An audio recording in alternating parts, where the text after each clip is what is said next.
Hi everyone, welcome back to Casual Watch Reviews. Well, I'm very kindly joined by Mike France again from Christopher Ward. Thanks for joining me, Mike. My pleasure, Sam. Hope you're well. Yes, very well, very well. We've had a very exciting year so far, and now we've got another new watch to talk about. One of the most contemporary watches that I've seen where there's a current trend for this style of watch, this resurgence of these Genta-inspired watches. We started thinking about this far ago as 2017, because as you rightly say, there has been for five or more years now a sort of a steady stream of, let's call them integrated bracelet watches, let's call them luxury sports watches, whatever it is, but definitely Hunter-inspired Royal Oak, Nautilus, Ingenieur type watches. And we actually, 13 years ago, produced our own C2 and C20 Lido, which was an integrated bracelet watch, which was, at that time, was probably too close a homage, if I'm honest, to the Ingenieur, but it was... But you know, so we kind of think we were ahead of the curve, but it was very obvious that to us a while back that this was an important sort of segment of the market that we didn't cater for. And I have this personal view that says most watches that are sold in the marketplace emanate from relatively few iconic designs in reality. You know this as well as I, better than I. So virtually everybody has their version, and I'm talking everybody has their version of the Rolex Submariner in their collection. Virtually everybody has their version of the Rolex Explorer or the Explorer 2 in their collection and in their range. Quite a few people have, in terms of retro die watches, the 50 Fathoms has inspired any number of different designs. And so these iconic watches that have somehow ingrained themselves into our psyche are really interpreted, reinterpreted, and given life by dozens and dozens, hundreds of different watch brands. The one, and we describe them internally at Chris Ward as platforms. So, our Trident is a platform which its roots are obviously in that whole Submariner world. The Sealander, its roots are somewhere in that Explorer world. The Aquitaine, its roots are definitely in the Blancpain 50 Fathoms world somewhere. All we hope and believe strongly that we've given a true Christopher Ward sort of reinterpretation and aesthetic to, which we've been working on, as you know, now for many years, and I think, quite successfully. Then you've got the other iconic watch, which, as you say, Harold Hender, he had this purple patch in the 70s, about a 5-year purple patch in the 70s, when, firstly, the Royal Oak emerged for Audemars Piguet, challenged everybody's perception of what a luxury watch could or should be. How dare he and they deliver a stainless steel watch and call it a luxury watch? What was this strange shape? Or surely watches are all round, or tanks. What do you mean you've got an octagonal bezel? And why are you exposing screws? Surely that's the opposite of what we're trying to do. So there were so many tropes in watch design that he overturned in creating the Royal Oak that initially, as you know, it was a complete disaster. I mean, it was most informed commentators at the time predicted that this, instead of saving the mechanical watch industry from the quartz crisis, was actually more likely to ruin it. And it was a terrible seller for a while.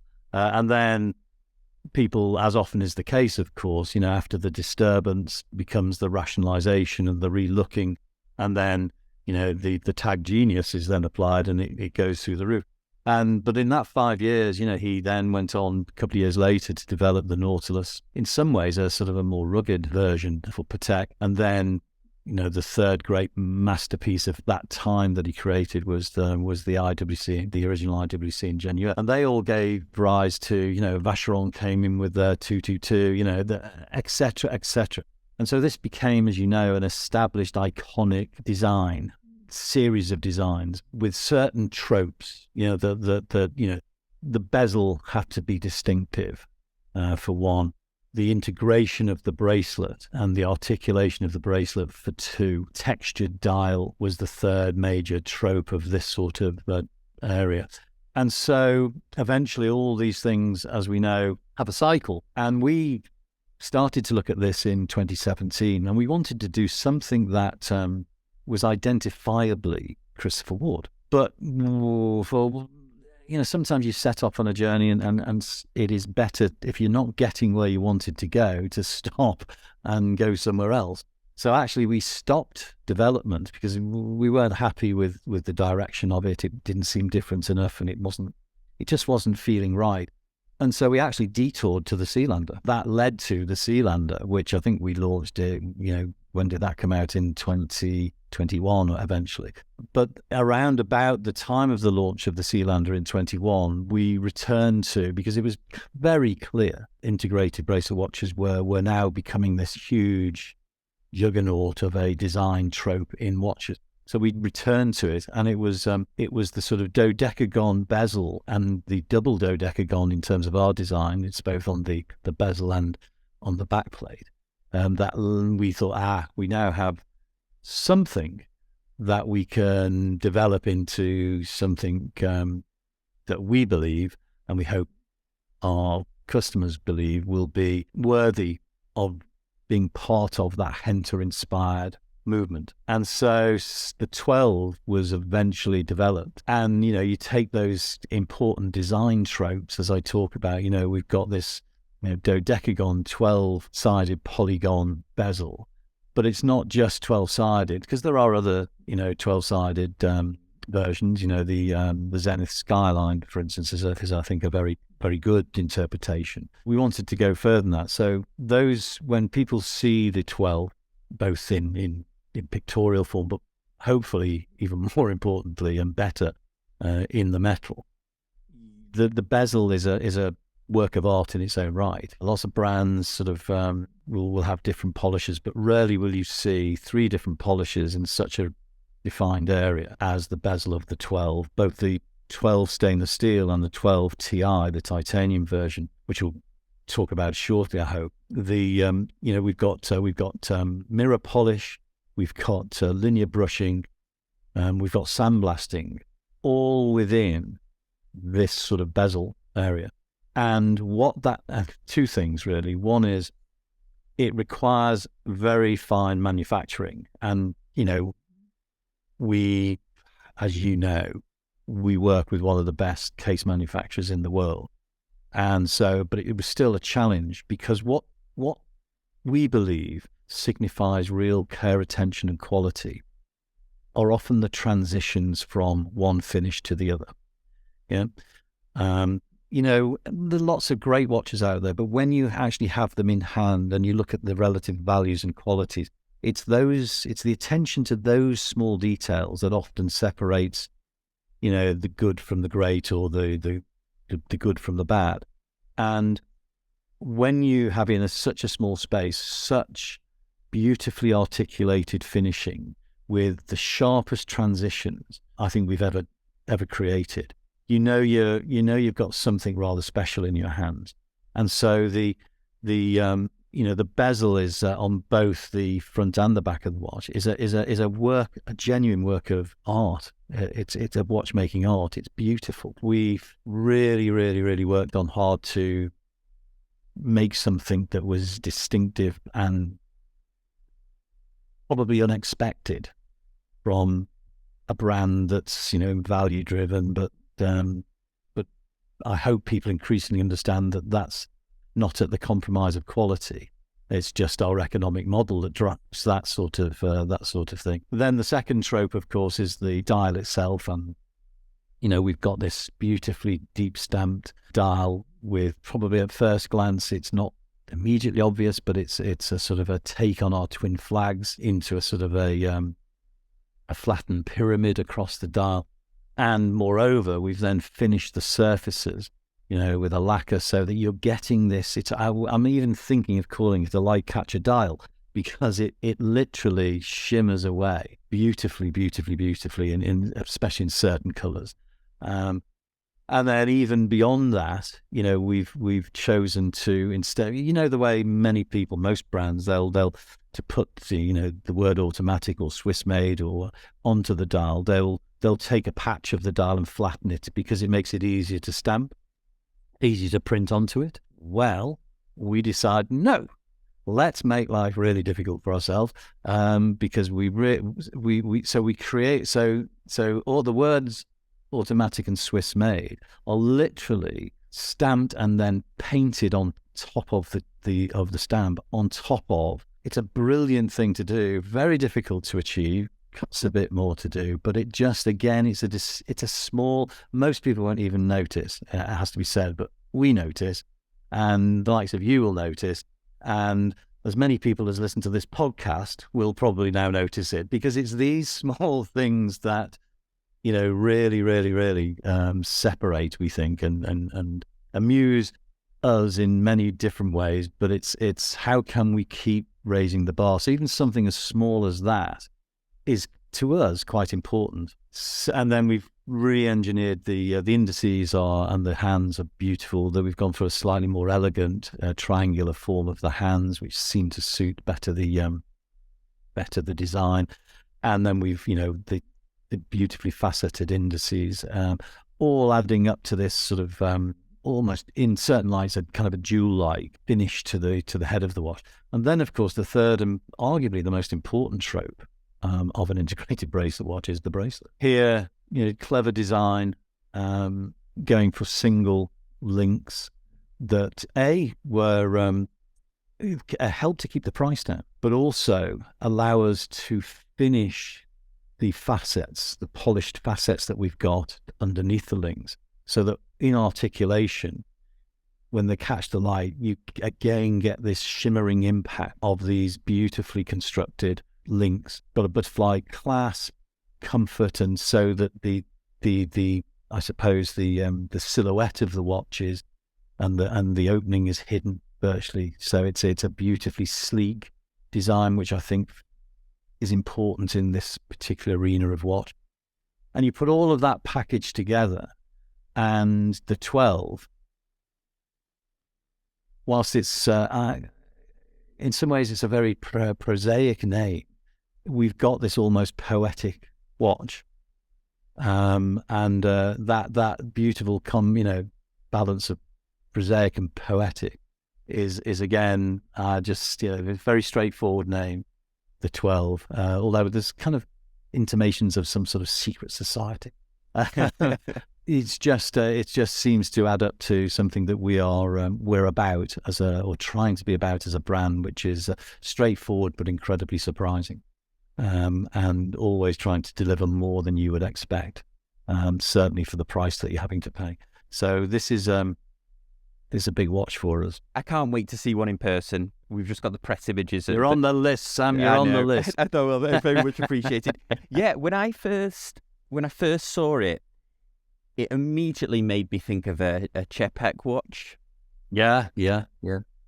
I really like the look of the dial. Seeing it in close up here, but that I was going to actually ask you how you made that dial, but you've just gone through that it's deep stamped. Is this the first line of watches where you've released a titanium version at the same time? So you've released a steel and then a titanium version. I know you've had titanium, the dive watches, but they've almost been separate releases. I think from memory, Sam, I think we launched the C1000 Elite at the same time as we launched in 2019, we launched the Trident 3, if you like, but as a limited edition.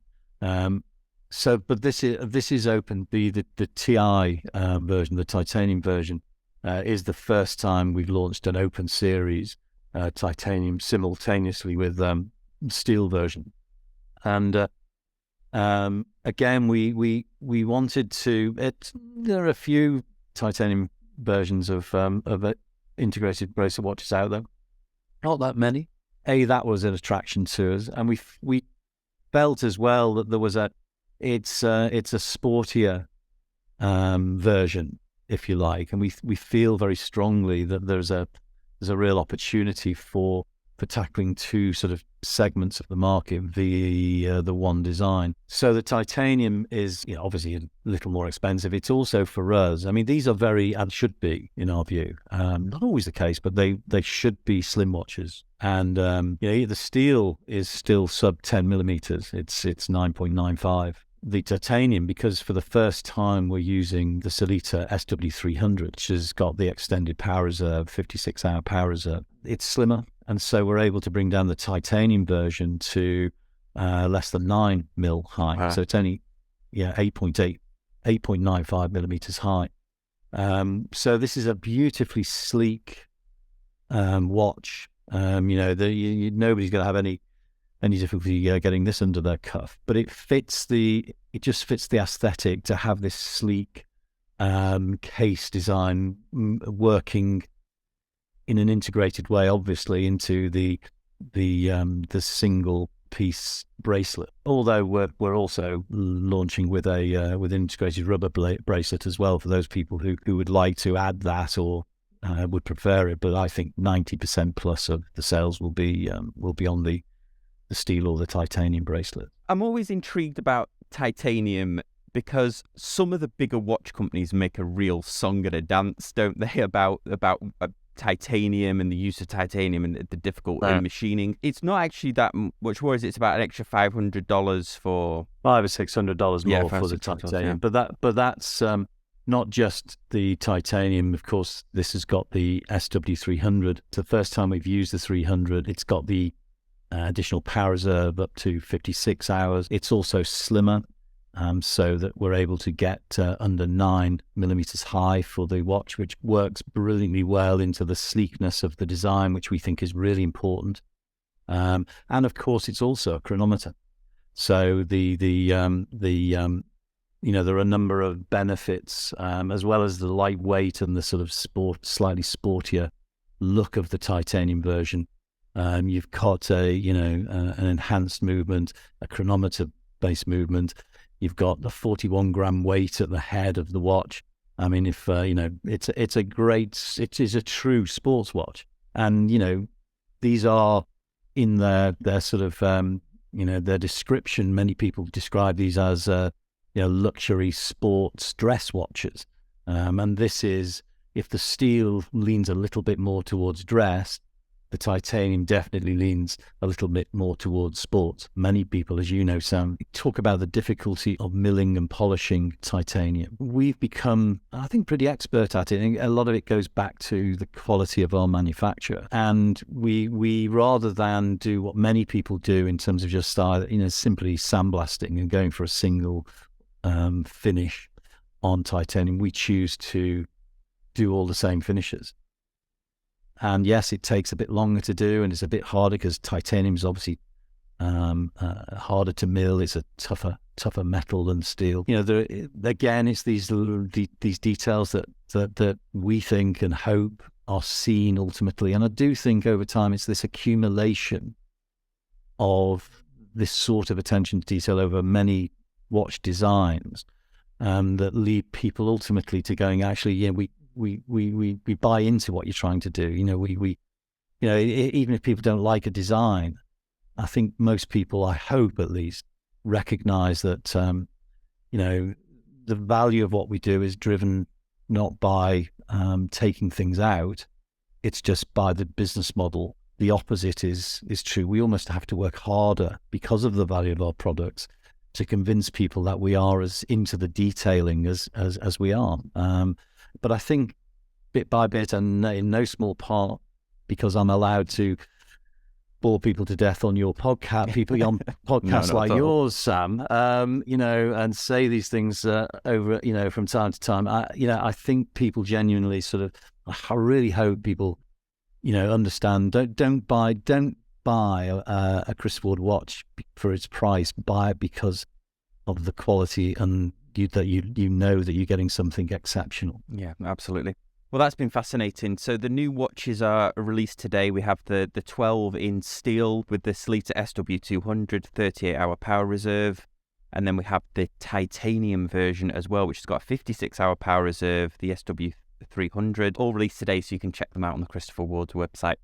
Mike, thanks so much for joining us. That was fascinating. As always, an absolute pleasure, Sam. Thanks to you and your listeners for putting up with me rattling on. So, but no, it really is always a pleasure to talk to you. Thank you. Thanks everyone for watching, and we'll see you next time on Casual Watch Reviews.